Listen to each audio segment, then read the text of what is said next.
사도행전 26장 13절부터 23절까지 말씀입니다. 저와 여러분이 한 절씩 번갈아 가며 교독합니다. 제가 먼저 13절 읽겠습니다. 왕이여, 정오가 되어 길에서 보니 하늘로부터 해보다 더 밝은 빛이 나와 내 동행들을 불러 비추는지라.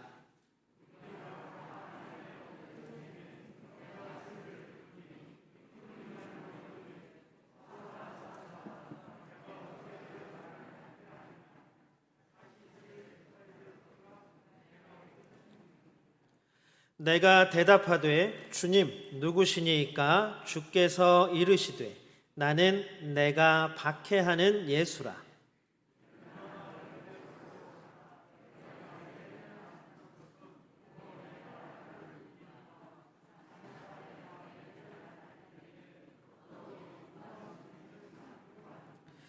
이스라엘과 이방인들에게서 내가 너를 구원하여 그들에게 보내어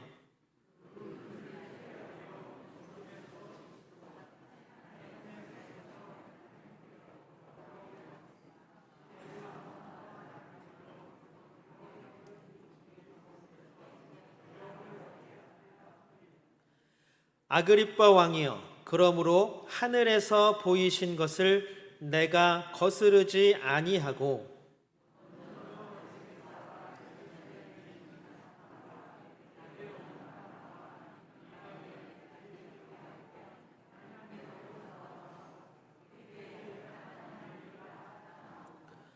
유대인들이 성전에서 나를 잡아 죽이고자 하였으나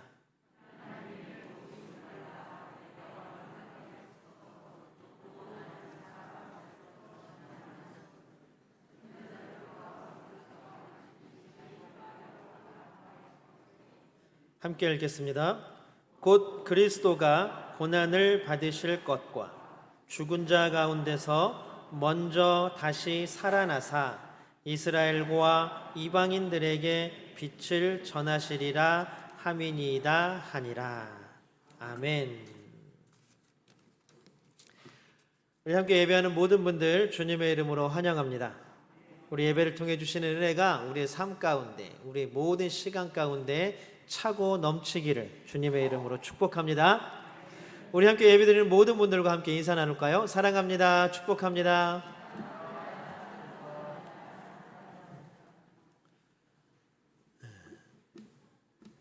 코로나 뭐 하루에 엄청난 숫자들이 확진되고 양성 판정을 받는다라는 뉴스를 요즘 계속 보고 있습니다. 그래도 굉장히 먼 나라 일이다, 그냥 뭐 나하고는 상관없겠지라고 생각을 했었는데 지난 1월에 한번 우리 면에 큰일이 있었죠. 그때 좀 위험한가? 이제 우리 곁으로 왔나? 그리고 나서 또 한 달간은 괜찮았던 것 같아요. 또 저희 동네는. 그런데 지난주, 오늘이 주일이니까 지난주 주간에 계속 저한테 전화가 와요. 그래서 격리해야 된답니다. 확진 나왔습니다. 근데 주로 이제 아이들이 학교에서 확진을 돼가지고 와서 집에 가족들에게 퍼지는 경우가 참 많은 것 같습니다. 지금 안 보이는 가정들 중에 많은 가정들이 지금 코로나 때문에 집에 격리되어 있고 아무 증상이 없으면 괜찮은데 목이 굉장히 아프다 그래요. 전화해보고 뭐 하니까 목도 아프고 거의 뭐 몸살처럼 막 와가지고 너무 힘들다고 하더라고요. 위에서 함께 기도해 주시기 바랍니다. 그래서 우리가 어서 빨리 이 시국을 속히 벗어날 수 있도록, 또 건강의 복을 하나님께서 채워주심으로 이러한 것들을 다 이겨낼 수 있도록 위에서 기도해 주시기 바랍니다. 우리는 지금 사순절기를 보내고 있습니다. 사순절은 제수요일을 시작으로 언제까지예요? 종료주일까지를 40일 딱 정해놓고 사순절 기간이다라고 해서 지내고 있습니다. 그래서 사순절이 끝나면 고난주간이 오고 고난주간이 끝나면 부활주일이 우리에게 옵니다. 참 신기한 것은 왜 하필 우리가 부활절을 기념하는 이 사순절이 제의 수요일로부터 시작되는가? 아니, 부활은 기쁜 거 아닌가? 그 제수요일은 뭐 하는 날이냐면 여러분들 제 있죠, 제. 뭔가를 태우고 남은 죄를 머리에 뒤집어 쓰고 하나님께 자신의 죄를 회개하는 날입니다. 그걸 죄의 수요일이라고 합니다. 그래서 하나님께서 우리의 죄를 용서해 주시고 또 우리의 죄를 위해서 십자가에서 죽으시고 고난받으신 그 날을 기념하기 위해서 우리의 죄를 사순절 기간 내내 묵상하면서 하나님께 내어드리는 것입니다. 그러므로 사순절은 결국 우리의 죄를 회개하고 하나님 앞에 내어놓는 절기입니다.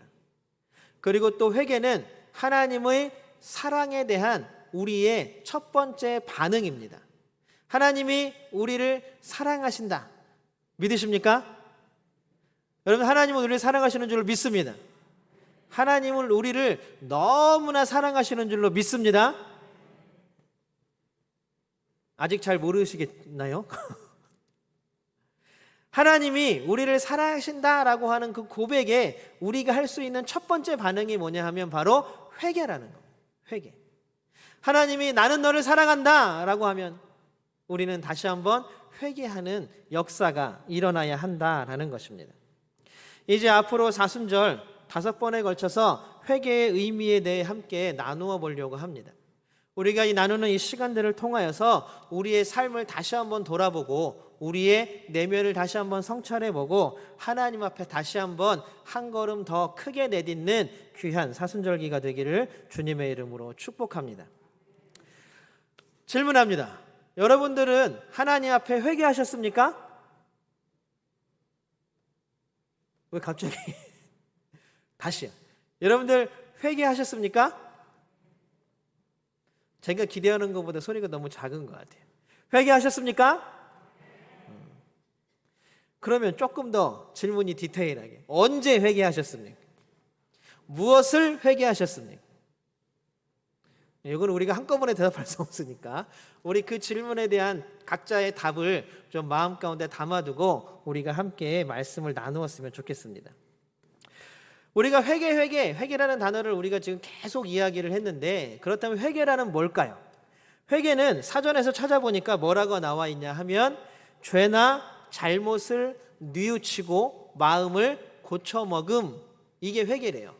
자, 다시 죄나 잘못을 반성, 뉘우치고 우리의 마음을 다시 고쳐먹음, 이게 회개라고 나오는 사전적인 의미입니다. 사전에서 회개를 찾아보시면 저렇게 뜻이 나와요. 그러면 이거는 사전이라는 것은 일반적인 회개라는 뜻인데 그렇다면 성경에서는 회개를 뭐라고 이야기하는지 또 우리가 봐야겠죠. 구약에 나오는 히브리어에서 회개를 뜻하는 단어는 2가지입니다. 저기 2개가 나오죠. 뭐냐면 니함, 하나는 니함입니다. 니함. 그리고 또 하나는 휴브입니다. 둘 다 히브리어예요. 근데 우리나라 말로는 둘 다 회개라는 말로 번역이 됩니다. 구약 성경에도 2개가 번갈아 가면서 쓰입니다. 그런데 니함이라는 단어는 후회하다, 반성하다, 뉘우치다 이런 뜻이에요. 좀 감정적인 마음이죠. 마음적인 문제이죠. 후회하다, 반성하다, 뉘우치다라는 뜻입니다. 그런데 슈브라는 단어는 거의 똑같아요. 반성하고 뉘우치고 후회하다라는 뜻에도 쓰이는데 한 가지 뜻을 더 가지고 있습니다. 뭐냐 하면 행동을 돌이키다. 이런 뜻이 하나가 더 붙어 있어요. 행동을 돌이키다. 그런데 요 니함과 슈브가 이제 히브리어가 점점 죽어가는 언어가 되면서 이제 헬라어가 득세를 하죠. 그 신약 성경도 헬라어로 쓰였죠.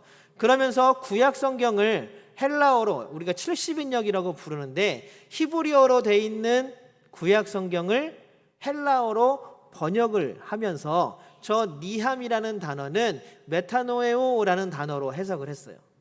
그리고 저 슈브라는 단어는 아포스트레포라는 단어로 번역을 했습니다.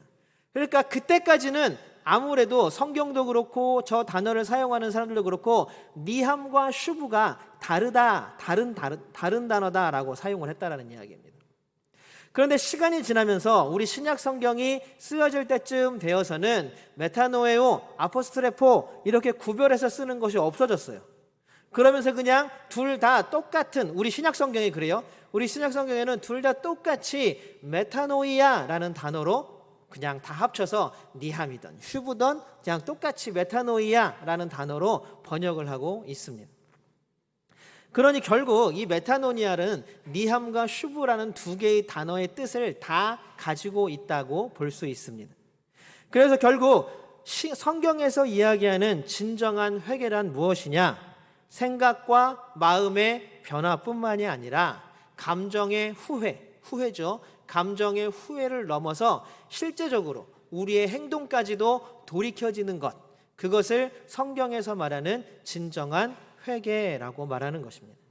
그러니까 결국 그냥 마음만 먹는다고 되는 게 아니라, 그냥 내가 생각만 하면 되는 게 아니라 실제로 우리의 행동이 변화되어지고 돌이켜져야 그것이 바로 진정한 회개라는 것입니다. 오늘 그 회개라는 의미, 우리가 지금 가지고 있는 이 의미를, 회개의 의미를 가지고 우리가 한번 우리 오늘 주신 말씀 사도행전 26장 13절에서 23절을 우리가 함께 보려고 합니다. 오늘 본문은 바울의 회심 사건에 대해서 자기 스스로가 얘기하고 있는 장면입니다. 바울은 유대인들에게 고소를 당해서 잡혀갔어요. 그래서 그 당시에 분보왕이었던 아그리빠 왕 앞에서 재판을 받게 되었습니다. 그러면서 자신의 일대기를 쭉 이야기를 해요. 근데 오늘 우리가 읽은 본문은 어떤 내용이냐 하면, 이제 예수님을 만나고 자신의 삶이 완전히 변화되었으며 지금 내가 여기 재판받으러 올 때까지 어떻게 살았는지를 증거하는 증언입니다. 여러분들이 살아온 삶을 증언하신다라고 하면 얼마나 걸릴까요? 만약에 그걸 책으로 쓴다면 백과사전만큼 써도 모자르시겠죠. 그런데 오늘 바울은 엄청 간단하게 탁 나타내고 있습니다. 딱 10절. 우리가 오늘 본문 되게 길다라고 느꼈지만 바울의 생애에 비하면 굉장히 짧은 내용입니다. 어쨌든 바울은 다메섹 도상에서 빛으로 오신 예수님을 만난 이후에 눈이 멀었고, 그리고 예수님의 사랑을 힘입어서 다시 눈을 뜨고 새로운 소명을 받고 지금 이 자리까지 왔다라는 게 내용의 핵심이고 간략한 간추림입니다. 우리가 바울의 간증에서 그렇다면 회개에 대해서 무엇을 보고 배울 수 있을까요? 그리고 바울이 고백하는 회개의 첫걸음은 과연 무엇일까요? 우리가 했던 회개와 맞을까요? 똑같을까요? 우리가 18절을 한번 세 번역으로 같이 읽어보겠습니다. 18절입니다. 같이 한번 읽어보겠습니다. 시작. 그들의 눈을 열어주어서 그들이 어둠에서 빛으로 돌아서고 사탄의 세력에서 하나님께로 돌아오게 하며. 아멘. 바울이 이야기하는 회개의 첫 번째 발걸음은 뭐냐 하면 바로 깨달음입니다. 깨달음. 자신의 처지가 지금 어떠한 처지인지, 내가 어떤 상황에 처해 있는지를 정확하게 살피는 깨달음, 그것이 회개의 첫걸음이라는 것입니다. 바울은 지금까지의 삶이 어둠 속에 있었던 삶이었고 사탄의 권세 속에 있었던 삶이었다라고 고백하고 있습니다. 왜 그럴까요? 바울 정말로 그랬을까요? 우리가 기억하는 바울은 정말로 그랬던 사람이기도 합니다. 이것을 내 지금 삶, 지금 나에게 주어진 삶의 모습이 과연 어떠한 삶인가? 어둠 속에 있는 삶, 사탄의 권세 속에 있는 삶, 그것을 깨닫는 것이 회개의 가장 첫 출발점이라는 것입니다. 그런데 어떤 누구도 우리 지금 삶이 잘 살고 있는데 무슨 어둠 가운데 삶이고 사탄 가운데 있는 삶이냐 인정하지 않고 인정하기 싫으신 분들도 있을 것입니다. 인정하기 어렵죠. 내가 교회를 다닌 횟수가 얼만데, 내가 하나님을 위해 봉사한 횟수가 얼만데, 내가 은혜를 받아서 얼마나 눈물 콧물 흘리면서 하나님께 기도한 적이 몇 번인데, 내가 어떻게 어둠 속에 있고, 내가 어떻게 사탄의 권세 속에 살아있는가? 나는 인정할 수 없다. 이렇게 얘기하는 분들이 많을 겁니다. 그러나 실상 그리스도인들도 세상 사람들과 마찬가지로 이러한 상황에서 자유롭지 못합니다. 특히 태어날 때부터 신앙을 가진 사람, 우리가 흔히 모태신앙이라고 말하는 분들, 그리고 어렸을 때부터 믿음을 가진 사람들은 이 깨달음을 얻기가 굉장히 힘이 듭니다. 왜냐하면 이미 나는 태어날 때부터 신앙인이었고 기독교인이었어요. 우리 가정의 문화가, 내가 살아가는 삶의 문화 자체가 다 기독교적이었고 교회적이었습니다.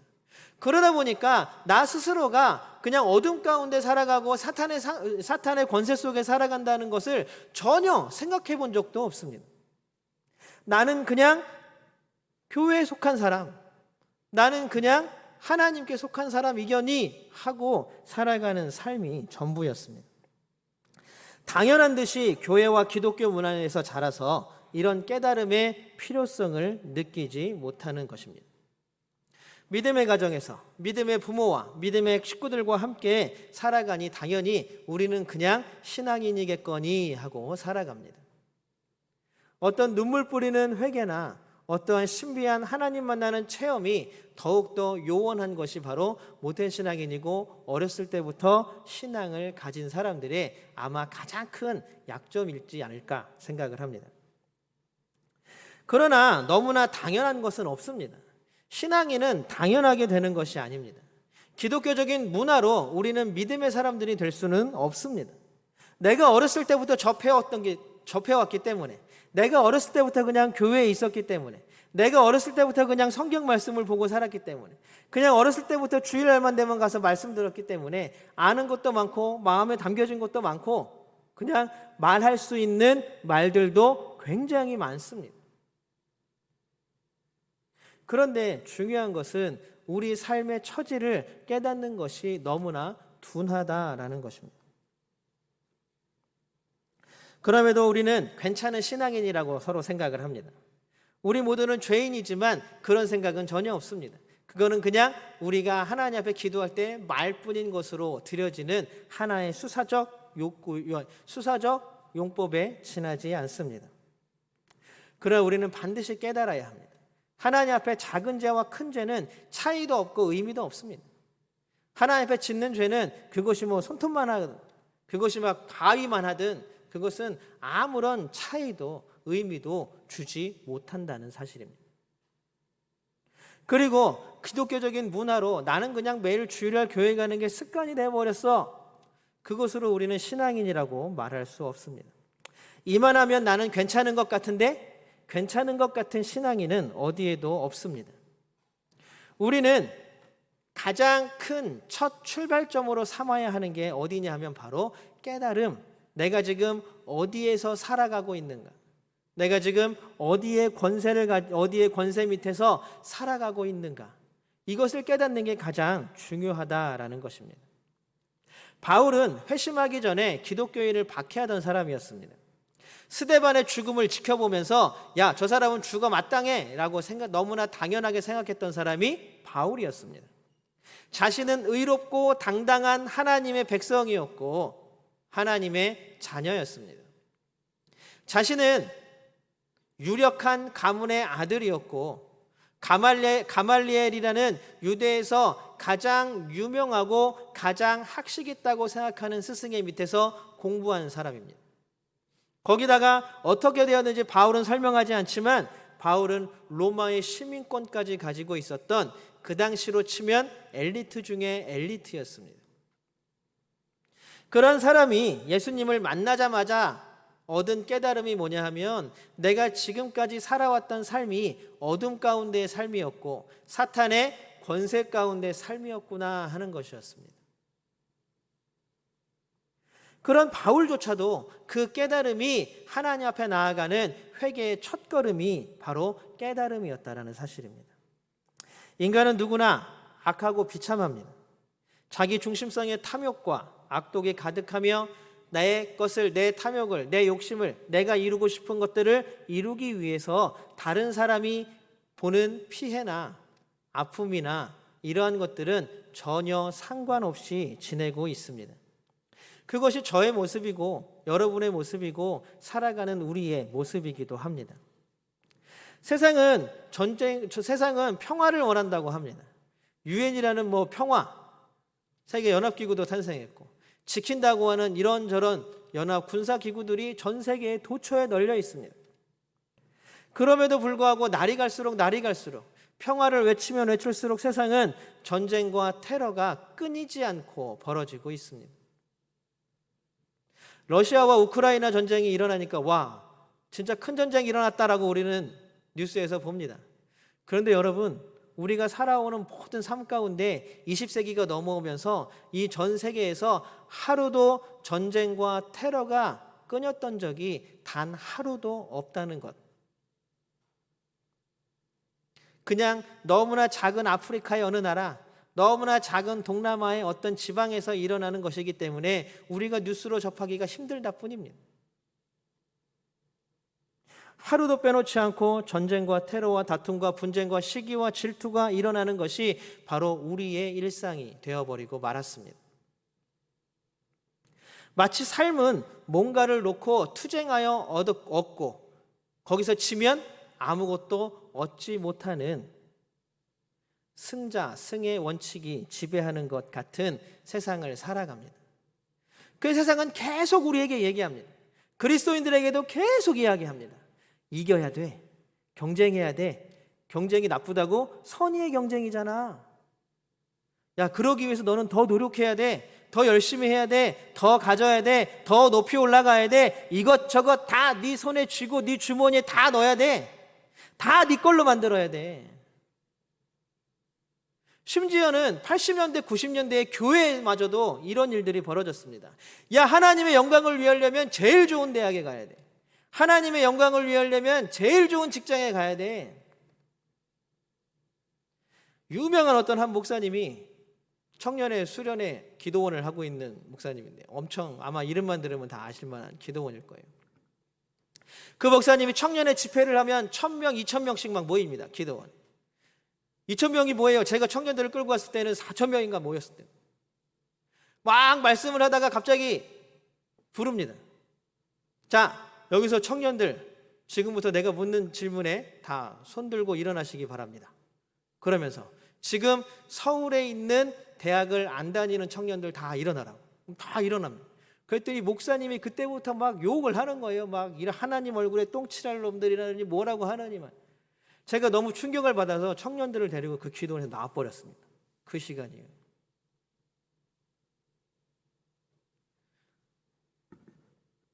사탄은 계속 우리의 귀에다 속삭입니다. 저걸 얻어야 돼. 저걸 네 걸로 만들어야 돼. 저게 네 거가 돼야 돼. 저걸 네 주머니에 넣어야 돼. 저걸 네 손에 움켜잡아야 돼. 저거 네 머릿속에 넣어야 돼. 야, 저 사람보다 네가 낫잖아. 저 위로 올라가야지. 네 밑에 있는 사람들 못 사는 건 당연해. 그들은 너보다 노력을 덜 했잖아. 세상은 점점 어두워져 가고 사탄의 권세 아래 있지만 사람들은 깨닫지 못하고 있습니다. 선의의 경쟁이라는 말, 여러분들 맞는 말입니까? 경쟁에서 지면 아무것도 없고 0입니다. 이기는 사람이 100을 다 가져갑니다. 뭐 경쟁은 선의로 했다 그러지만 결과는 너무나 참혹한 결과를 가져옵니다. 우리는 지금 이런 세상에서 살고 있는 것입니다. 예전에 제가 있던 청년회에서 연말 모임을 하면서 내년에는 무슨 기도 제목을 가지고 있나, 기도 제목을 다 함께 나눠봅시다 하면서 나눴던 적이 있습니다. 그런데 한 청년이 기도 제목을 딱 1번으로 딱 내놓은 게 뭐였냐 하면 바로 의미 있는 삶을 살기였습니다. 내년에는 의미 있는 삶을 살고 싶어요. 이게 되게 중요한 일이에요. 지금까지의 나의 삶이 참된 의미 없이 살아온 삶이었다라는 것들을 깨달은 거예요. 누구나 얘기만 하면 알만한 대학을 다니는 청년이었습니다. 누구나 얘기만 하면 알만한 직장에 다니는 부모님들이 계신 분입니다. 청년입니다. 누구나 얘기만 하면 알만한 집, 아파트에 사는 청년입니다. 그럼에도 불구하고 그 주위에서 그 청년 이름만 대면 아이고 착하니, 아이고 성실하지, 아이고 기특하지라는 평가를 듣는 청년입니다. 그런데 그 청년이 연말에 기도 제목으로 낸 거 내년에는 이렇게 살고 싶어요라고 했던 게 뭐냐면 의미 있는 삶을 살고 싶어요. 지금까지의 삶이 그 청년이 고백하는 거예요. 지금까지의 삶 자체가 의미가 없었다는 얘기입니다. 나름 성실하게, 나름 착하게 살아왔다고 생각하지만, 나름 어떤 결과들도 이루었다고 생각했지만, 본인이 신앙의 눈으로 바라보니 그것은 의미 없는 짓이었다는 얘기예요. 나에게 참된 의미를 주지 못했다는 것입니다. 우리도 하나님 앞에 의미 있는 삶을 살아가는 사람들이 되기를 소망합니다. 그러기 위해서는 지금 우리의 현재의 삶이 어떤 상태와 어떤 상황에 처해 있는지 깨닫는 것이 제일 중요하고 첫 번째 단계라는 것입니다. 회개의 첫걸음이 우리는 깨달음이라고 지금 함께 나누었습니다. 그럼 혹시 그 다음에 버금가는 걸음이 또 있을까요? 우리 20절 세 번역으로 한번 같이 읽어보겠습니다. 20절입니다. 같이 한번 읽어보겠습니다. 시작. 먼저 다마스쿠스와 예루살렘에 있는 사람들에게, 다음으로 온 유대 지방 사람들에게, 나아가서는 이방 사람들에게 회개하고 하나님께로 돌아와서 회개에 합당한 일을 하라고 전하였습니다. 회개의 두 번째 걸음은 뭐냐 하면 바로 돌아서는 것입니다. 어디로 돌아옵니까? 하나님께로 돌아서는 것입니다. 그래서 첫 번째는 깨달음이었다면 두 번째는 돌아섬입니다. 자신의 현재의 모습을 이제 깨달았다면 이제 돌아서야겠죠. 호세아의 아내 이름이 뭔지 혹시 기억하십니까? 고멜이지요. 호세아의 아내 고멜은 음란한 여인이었습니다. 남편을 두고도 밖에 나가서 딴 남자와 아이를 낳습니다. 그런데 또 하나님께서 다시 호세아에게 돌리십니다. 그리고 또 집에 나갑니다. 그러면 또 하나님께서 다시 호세아에게 돌리십니다. 호세아에게 돌아오고 돌아오고 돌아오고. 이걸 통해서 호세아에게 하나님이 깨닫게 하신 것이 무엇이었습니까?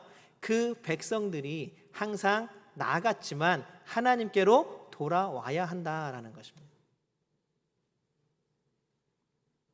다시스로 도망치던 요나는 하나님께 회개하고 물고기 뱃속에서 회개했죠. 다시 하나님이 말씀하신 니느웨로 돌아왔습니다. 집 나간 탕자는 어땠습니까? 아버지에게 미리 유산을 다 받아서 먼 나라로 떠나서 방탕하게 즐기면서 다 재산을 소비했습니다.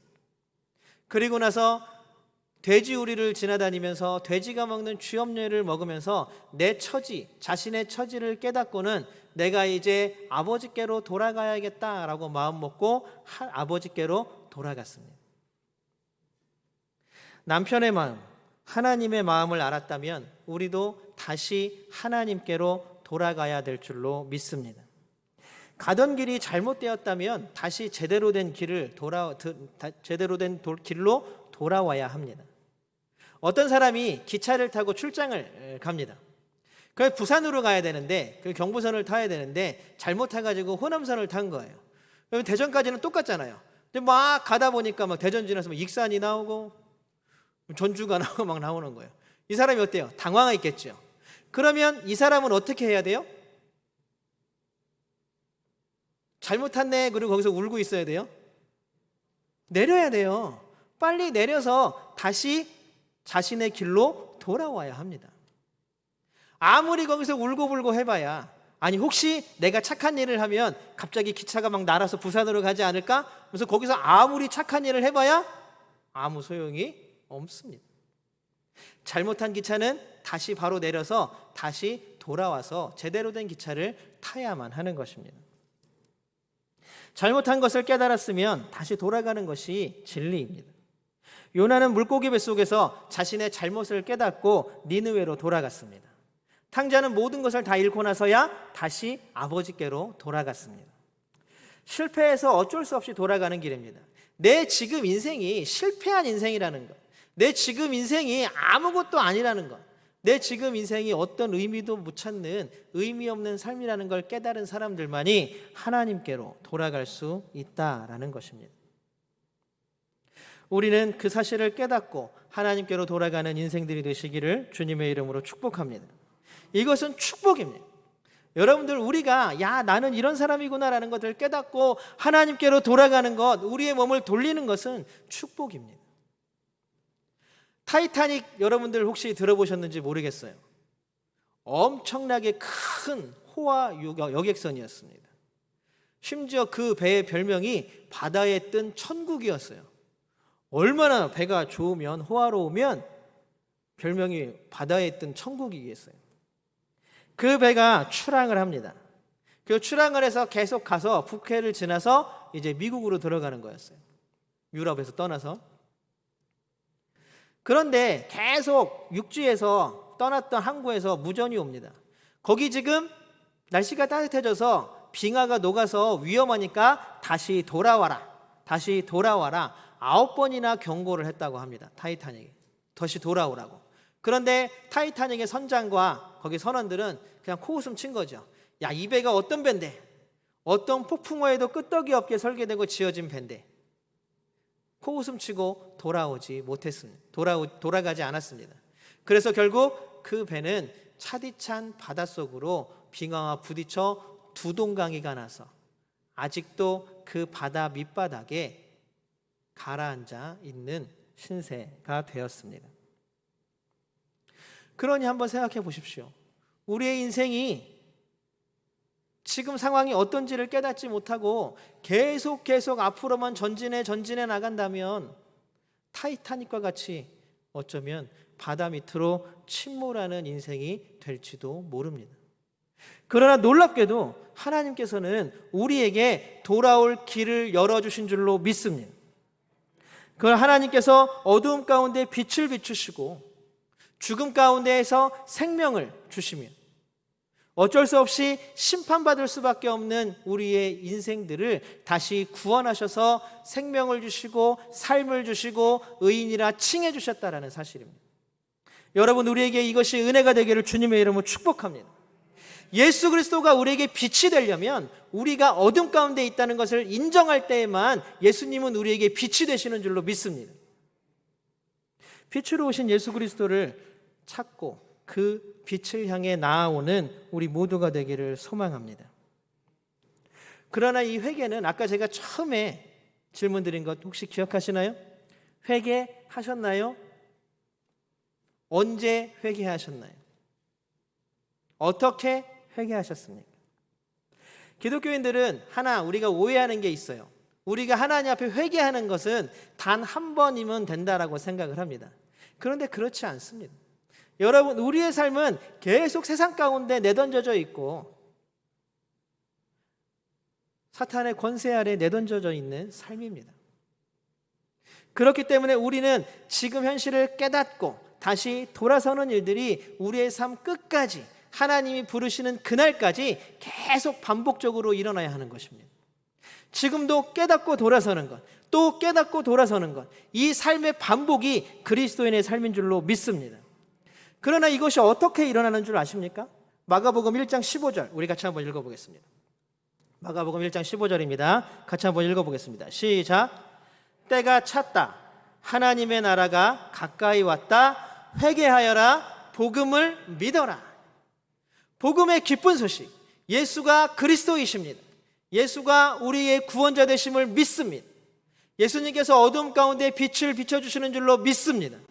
이것이 우리의 믿음이고 이것이 날마다 우리가 깨닫고 돌아서게 하는 힘인 것입니다. 왜냐하면 예수는 우리의 구원자로서 이 땅에 오셨기 때문에 우리를 깨닫게 하시고 우리를 돌아설 수 있는 힘을 주시는 줄로 믿습니다. 우리는 날마다 간구해야 합니다. 하나님, 지금 살아가는 삶을 내가 잊지 않게 해주십시오. 모른 척 지나가지 않게 해주십시오. 그런데 쉽지가 않죠. 저도 마찬가지예요. 이런저런 일들이 마음에 쌓여 있는데 자꾸 미룹니다. 이거는 완전히 내가 잘못인데, 이건 완전히 내가 죄를 지은 건데, 이건 내가 완전히, 그런데 그냥 넘어갑니다.